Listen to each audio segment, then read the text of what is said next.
Pessoas que tiveram a vida transformada por Deus. Verdadeiras histórias de conversão rumo à vida. É isso que você encontra aqui no programa 180 Graus, o ponto da virada, que começa agora.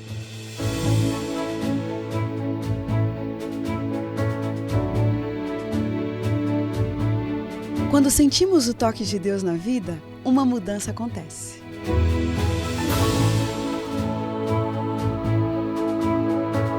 Surge à nossa frente possibilidades de felicidade plena. O toque de Deus restaura, renova, refaz.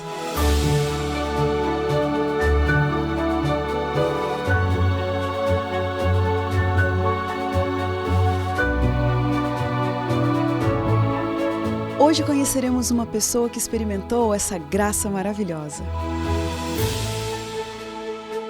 Ela vai nos contar sobre essa mudança de 180 graus que lhe trouxe paz.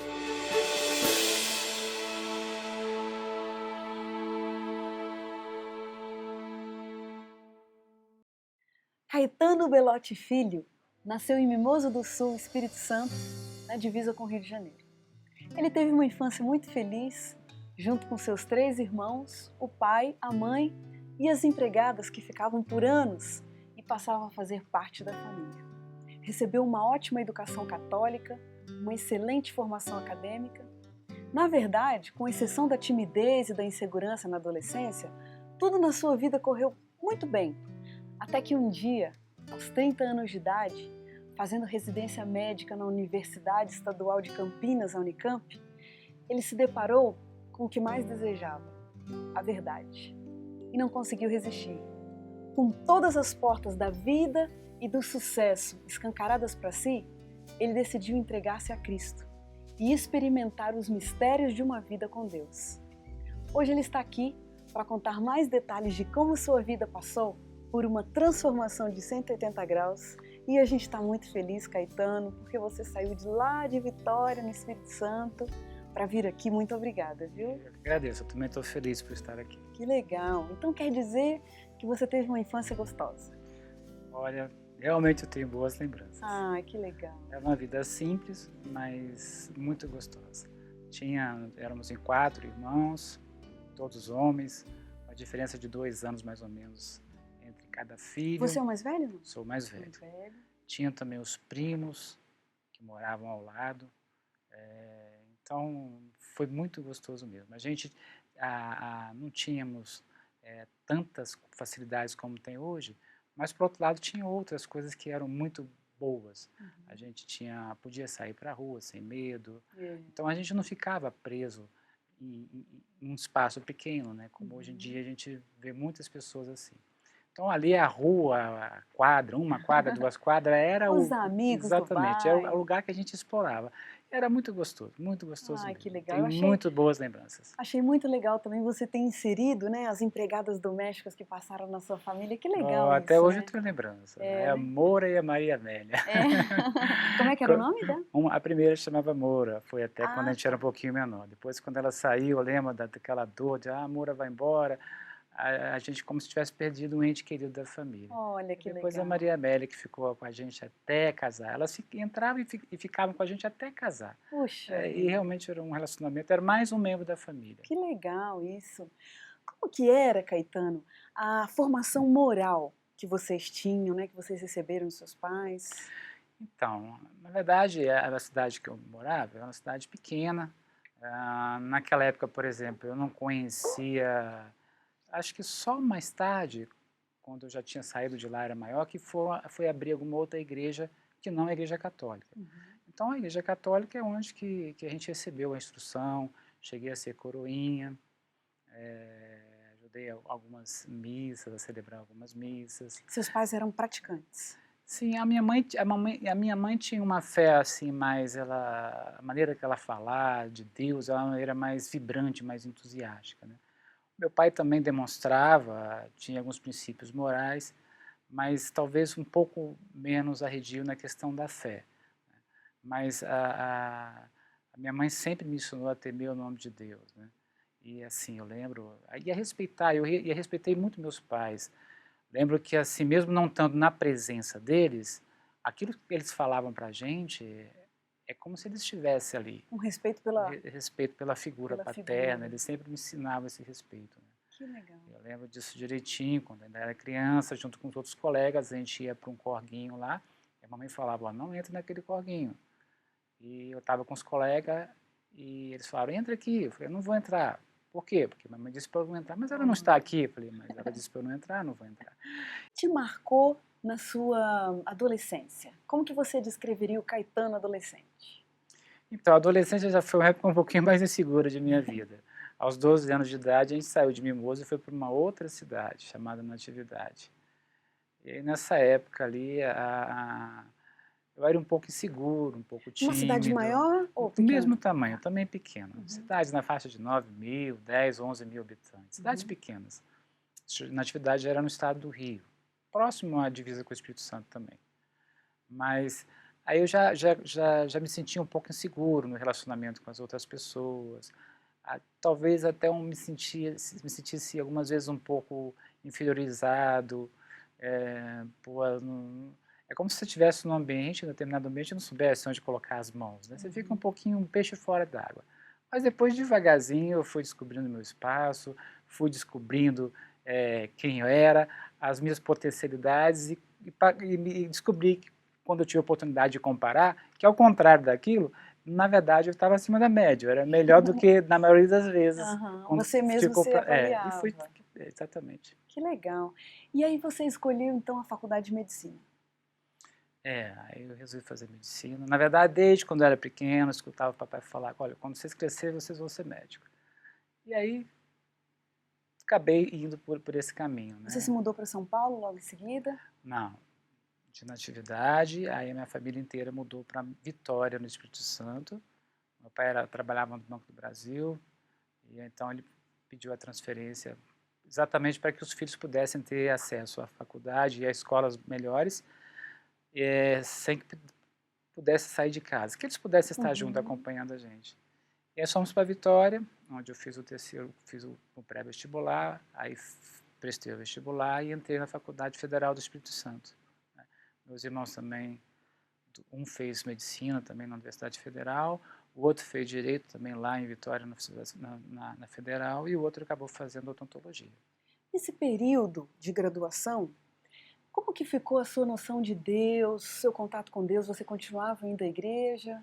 Olha, nessa fase de jovens, eu cheguei a participar de alguns encontros de jovens na Igreja Católica. De 2 encontros. Mas eu não era muito assíduo, não. Porque te confesso que quando tinha que ir para a missa, eu ia esperneando, e com a mãe ainda, apesar de a gente já ser crescidinho, tratar a gente como criança, vai à missa, e eu, não quero ir, obrigando, e eu ia meio que forçado. Mas, por outro lado, eu sempre tinha, assim, de vez em quando, meu espírito ficava meio inquieto.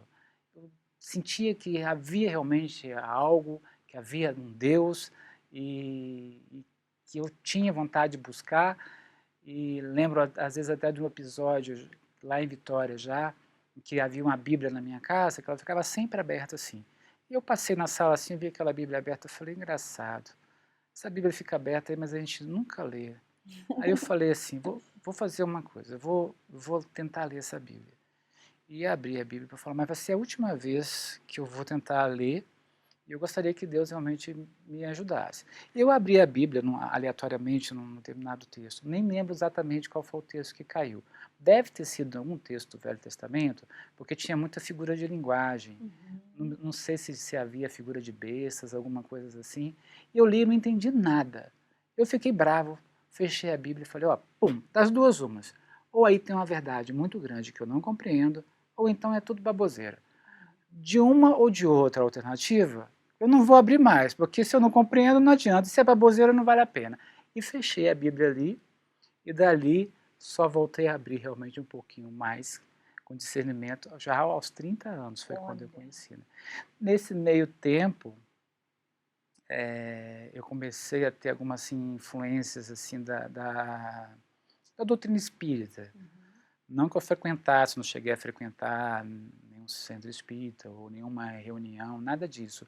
Mas me pareceu que a doutrina da reencarnação, pelo menos quando confrontado com aquilo que me ensinaram da doutrina do inferno, me parecia mais lógico e mais aceitável e mais justo Do que do a que a doutrina. questão de um Deus atirando uma pessoa para sofrer um tormento eterno para o resto da vida. Aquilo não me parecia nada coerente e eu comecei a rejeitar de toda a minha força isso. Te incomodava essa noção do Exatamente. inferno. Não era para mim, parecia uma aberração muito grande. Foi onde que eu comecei a ficar um pouquinho mais simpático à doutrina espírita, embora nunca tenha frequentado nada. E a sua visão dos protestantes? Na verdade, eu não tinha nenhuma opinião formada, porque eu acho que eu não conhecia nada. Você conhecia, já tinha ouvido falar de igreja adventista do sétimo dia? Não, nunca tinha ouvido falar da Igreja Adventista do Não Sétimo conhecia Dia. nada. E nem mesmo nunca tive esse contato com algum colega de uma igreja protestante que alguma vez tivesse falado alguma coisa. Se falou, foi de uma maneira muito superficial, que eu nem lembro, nem foi à frente. Se você pudesse resumir para mim, por que você diria que era praticamente impossível aquele Caetano lá no período da graduação de medicina se converter para uma igreja tradicional, né, seguir os caminhos de Deus, andar ao lado de Deus, determinar, seguir esse foco cristão, né, ter esse rumo na sua vida? Eu acho que naquela época eu nunca fiz nada, nunca fui assim, nunca mexi com drogas, nunca fui aquela pessoa aventureira que fizesse coisas que pudesse deixar os meus pais extremamente preocupados. Mas, por outro lado, eu bebia de algumas vezes, mais do que realmente talvez eu tivesse ter feito, né? Mas o foco naquela época era realmente não me passava na cabeça nada com relação mais Não profunda. existia essa Não, possibilidade. não. De vez em quando eu era inquietado pelo Espírito de Deus, eu percebi que Deus vinha até mim, eu me inquietava, eu falava, tem alguma coisa. Quando eu olhava para um céu estrelado, para as montanhas que eu gostava, às vezes já aos 15 anos de idade, quando eu subi pela primeira vez no Pico da Bandeira, eu via aquelas coisas, e aquilo no meu espírito ficava realmente tocado com a existência de um Criador. E lembro também que já nessa época, um texto da Bíblia que ficava sempre martelando na minha cabeça eram as palavras de Jesus, que ele disse assim, eu sou o caminho, a verdade e a vida. E aquilo de vira e mexe batia na minha cabeça, e eu sou o caminho, a verdade e a vida. E aquilo ecoava, e mais para frente eu tive a oportunidade de compreender realmente quem era Jesus e porque, de fato, ele era o caminho, a verdade e a vida. E então, Caetano, quando foi que você de fato teve um encontro com a pessoa de Jesus e sua vida foi determinada a partir dali? Então, Cleriane, eu lembro de uma vez que eu estava vindo de Vitória para Campinas, de carro, junto com minha esposa. Então a gente passava o dia todo viajando. E quando nós já estávamos chegando aqui na Dutra, um pouquinho já próximo a Dom Pedro, já próximo ao entardecer, eu comecei a ficar inquieto e olhar aquelas luzes do pôr do sol, assim, e eu comecei a falar para minha esposa, olha, existe um Deus, existe alguma coisa, a gente tem que buscar, vamos buscar.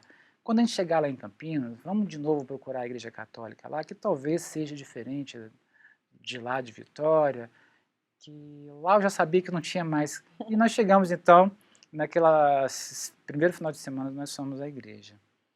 E aí eu fui à igreja, eu lembro de eu sair da igreja, virar as costas e falei, olha Márcia, não dá pra gente aqui, eu acho que não tem o que eu quero aqui. Então, mas eu fiquei naquele vazio de novo, né? Mas sempre inquieto. Então, quando eu era R2, não, quando eu era R3 já, entrou um colega, que é o Ricardo Ortolan. Ele entrou, já era R1. E eu lembro que eu já vinha conversando. Só para a gente se situar, né, essa terminologia do R1. É residente, residente de primeiro ano, residente de segundo e terceiro ano, né? Então eu já era o residente de terceiro ano e ele era um residente de primeiro ano. E eu estava conversando com outro colega meu, que também era residente de terceiro ano, conversando sobre as coisas da residência, e ele falou assim, agora entrou um aí que não trabalha, que não quer dar plantão aos sábados. E aquilo me comoveu um pouquinho, que eu falei, rapaz, coitado desse cara.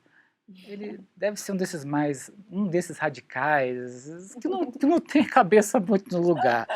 E eu vou tentar ajudar ele. Deixa comigo que eu vou. Eu era bem conciliador ali, já era. E quando eu me aproximei com ele, comecei a conversar com ele. Rapaz, olha, rapaz, para com isso. Deus não tem essa questão. Você acha que Deus vai fazer a diferença de um dia para o outro? Naquela concepção de homem, né? De raciocínio humano. Eu comecei a questionar com ele. E eu percebi que ele era bem cabeça dura para entender o que ele estava falando. Ele insistia nas convicções dele. E aí ele levou a coisa para o lado da Bíblia, né? Teve uma certa altura que ele me perguntou assim, você crê na Bíblia? Eu falei, assim, eu creio. Fui ensinado a respeitar a Bíblia.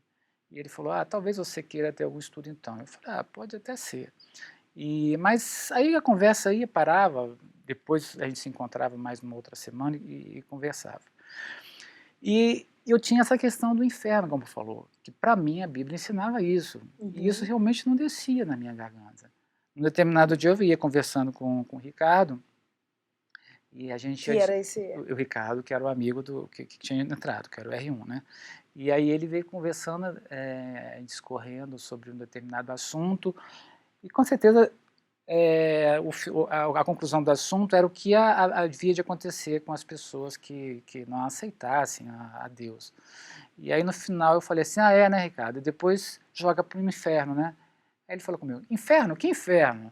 Eu falei, ué, mas não tem inferno? Aí você se assustou. Ele falou, não tem. Eu falei, então vamos começar a conversar melhor. Olha. Aí eu já fiquei um pouquinho mais aberto para aceitar.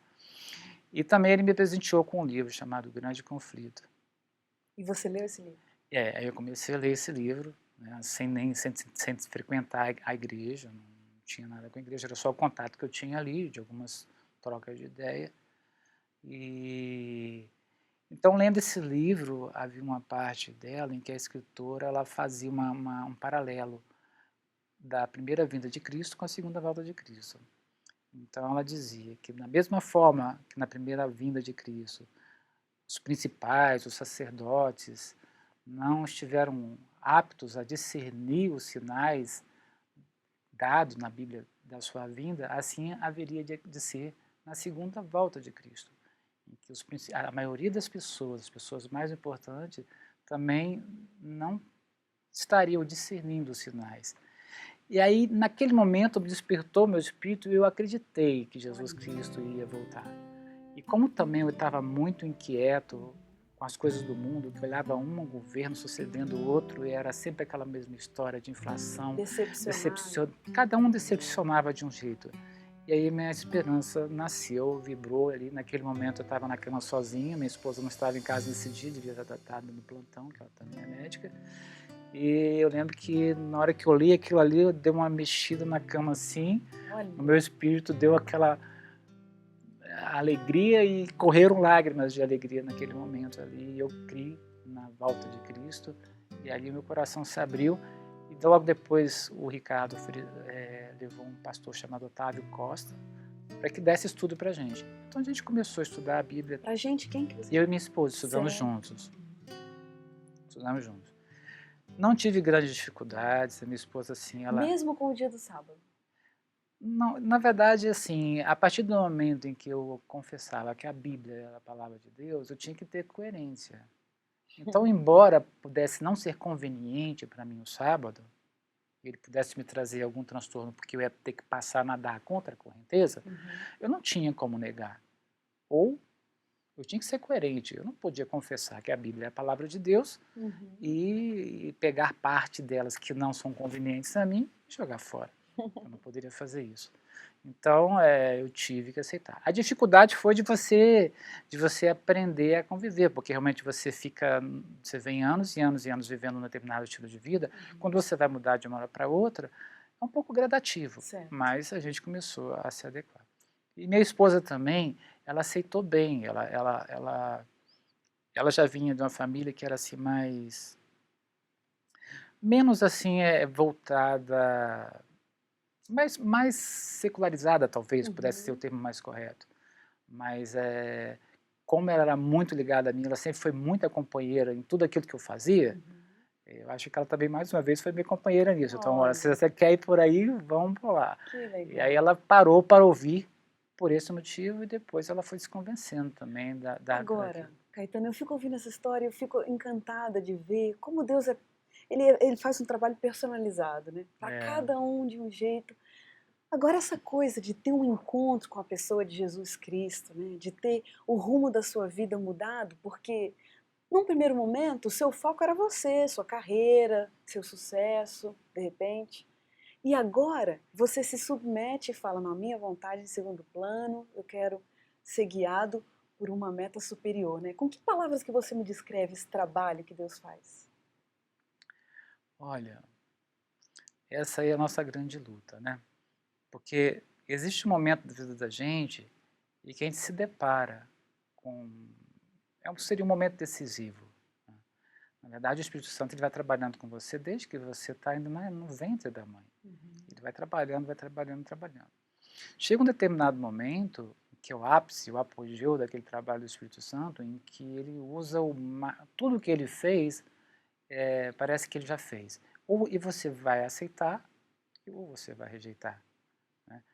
E aí começa a nossa luta, porque esse momento assim que a gente fala assim que é o momento de conversão, Uhum. ele parece ser o final da história, mas ele não é o final, Uhum. ele é todo um começo, né? Então, quando a gente é confrontado com a verdade, começa a nossa luta contra o nosso próprio eu, contra a nossa fraqueza. Mas muda porque realmente você tem agora um outro parâmetro, você tem uma outra referência, os valores mudam um pouquinho. Os amigos que a gente tinha, eu ainda gosto de todos eles.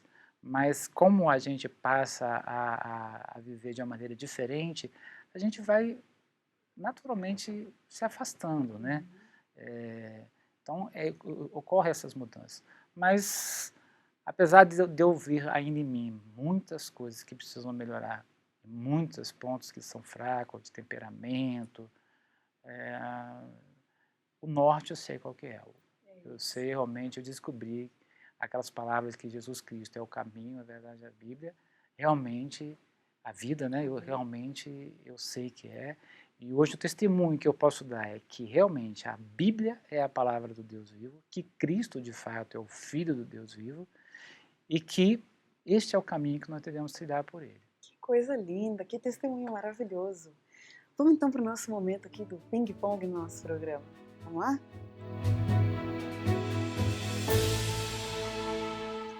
Deus, Cristo, Jesus Cristo. pecado, Pecado é andar sem Deus. um medo, Ai, medo. Medo de tantas coisas, mas eu acho que que é o mais triste para a gente como ser humano é a morte, né? A cessação da vida. uma gratidão. Olha, quando eu olho para trás assim, sem dizer de uma maneira assim meia piegas, eu realmente sou grato a Deus pelo cuidado que Ele tem tido. Nas minhas orações eu sempre agradeço a Deus pelo carinho, pelo cuidado que Ele tem tido com a gente, apesar da gente não merecer. Um privilégio.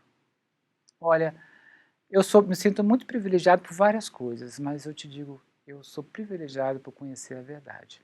Que bênção. Uma grande É, verdade. Uma grande verdade para você. uma grande verdade. Jesus Cristo é a verdade, o caminho e a vida. Uma grande mentira. Ai, uma grande mentira? Existem muitas por aí, acho que eu não saberia definir numa palavra só, não. Mas talvez tudo aquilo que vai de encontro à palavra de Deus é uma grande mentira. Um mistério.